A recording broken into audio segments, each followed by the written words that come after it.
My brothers and sisters, I think let us be a bit realistic about what is going on in the world today. Many years ago, in Berlin, Europeans sat down and subdivided our continent, at times separating a brother from our sister. After they finished doing that and colonizing us, they went ahead and taught us to fear, hate, and keep away from each other. So you are my neighbor, but I fear you, and I don't want to mingle with you. Let me give you an example and use a few African examples. Today, it is easier for a European to travel within Europe without requirement of a visa. They can trade, make money, visit each other, spend money, and the European Union area, they're making a lot of money, they're becoming rich and rich every day. In Africa, our former colonies and what they taught us still prevails. Then they mingle among each other.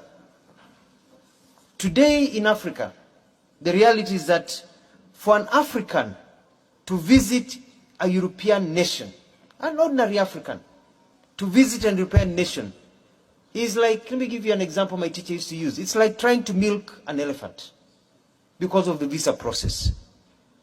However, for a European to visit an African nation, most of our nations, it is like a walk on the beach. It's like going to have a cup of tea. But then that is not the problem. The tragedy is that now for an African to visit a fellow African within the African Union, the visa restrictions in many of our nations, among us, between our brothers and sisters, is like trying to brush the teeth of a crocodile.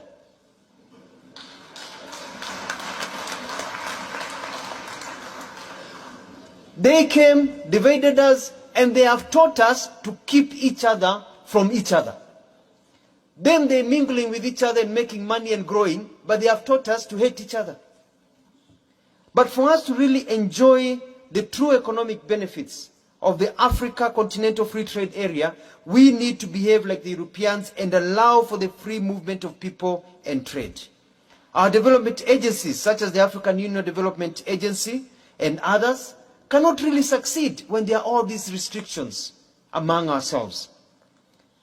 To this end, in our contribution to this continental aspiration, Kenya is committed to progressively, and we are moving very fast by the end of this year, to abolish visas to citizens from African Union member states to make it easier to invest and do business in Kenya and across the continent. We are going to open the borders of Kenya. We do not fear our fellow Africans. Come, travel to Kenya. Live, do business in Kenya. Trade, make money in Kenya. And we hope we'll get reciprocity with the rest of you. Let us open our continent so that we can make money and live together. Let us remove the shackles of colonialism that are still embedded in our heads and be able to move forward. Mr. Chairperson, Excellencies, climate change continues to ravage lives and livelihoods of millions. We must remain faithful in the implementation of decisions that we make in our sessions. Let me say something that some of you may not like.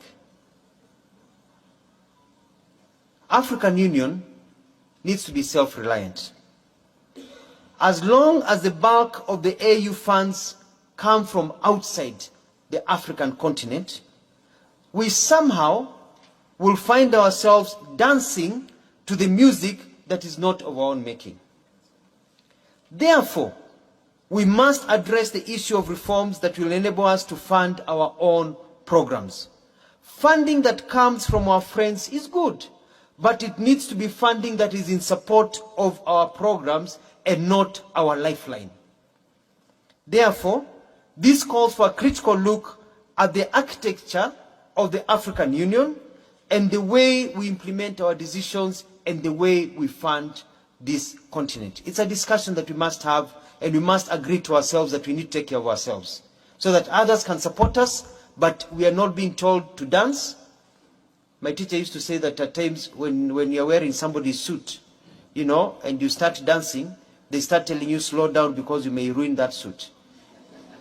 You know, we want to wear our own suits and dance the way we want, not to the tunes of other people.